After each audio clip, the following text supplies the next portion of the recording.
Mga kabiyahe, gagawa po tayo ng pundido ho kasayon. Case yan siya sa bearing ginagamit dun sa pilot ladder. Sirang sira na. Kaya sabi chief engineer kung anong magagawa. Sabi ko naman sige, baklasin natin para malaman natin kung anong gagawin. Ayan na nga, pinagtulungan namin ni second engineer. Sabi ko hawakan mo kung magtataking. Ayan na nga, tinaking na namin sa hiwa-hiwalay na yan. Ayan, medyo nabuo na. Tapos dumating yung kasama namin na medyo manyakis tong baliw na to. Pa labas-labas pang dila, puging-pugi ginawa na namin ginawa na namin ang paraan ng second engineer kasi kailangan walang spare kasi ngayon lang kasi nila sinasabi. Ayan na, lumiwal-diwal na. Nakita niyo naman mga kabila. Ayan na, medyo nabuo na yung kabila, tinaking-taking namin. Tapos ayan, alam niyo naman yung pundido di kunting lang, puputok-putok yan kasi nga na ano na rin sa sobrang tagal, may 15 years na kasi ngayon pa lang na ayos yan. Pinahawakan ko na ni Sumbo ang camera para makita niyo kung paano namin gawin. Bago dyan, shout out sa TFB, naging friendly bikers at saka Jadong IB community. Shout out sa lahat ng mga subscriber, sa mga bashers dyan. Thank you sa inyo lahat. Naway tuloy-tuloy ang suporta at saka pagbabas dyan.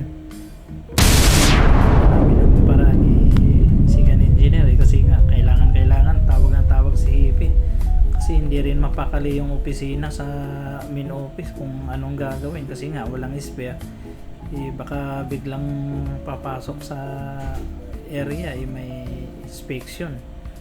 Mayroon pa namang aakyat ng mga inspector. Ayan, ginawa na namin. Mahirap yung kasayon mga kabiyahe. Kung hindi mo alam kung paano gagawin, wala. Hindi ka talaga dyan. Kaya konting talaga busisi. Tsaka konting tiyaga talaga dyan. Ispat-ispat lang yan. Hindi kailangan mong i-full wheel kasi sobrang nipis. Kinakain na rin ng kalawang. Ayan si Big Boy.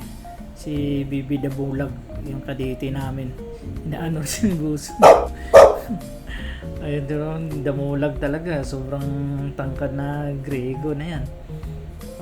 Kaya pangmalakasan namin yan sa pagdating ng buhatan. Ayan. Wala pang dire-diretso yung trabaho niyan. Sipag na bata yan. Bandang yan medyo na assemble na kaya sabi ko ipo-full weld ko na lang. Ayan, na full weld na nabuo na at pa may full weld na natin. Nakita niyo naman butas-butas at saka durog na durog talaga. Daming dugtong-dugtong. Gawan nga natin ang paraan yan kung madugtong pa. Kung hindi, di wala tayong magagawa. Ayaw naman pa ni chief engineer kung ano daw magagawa.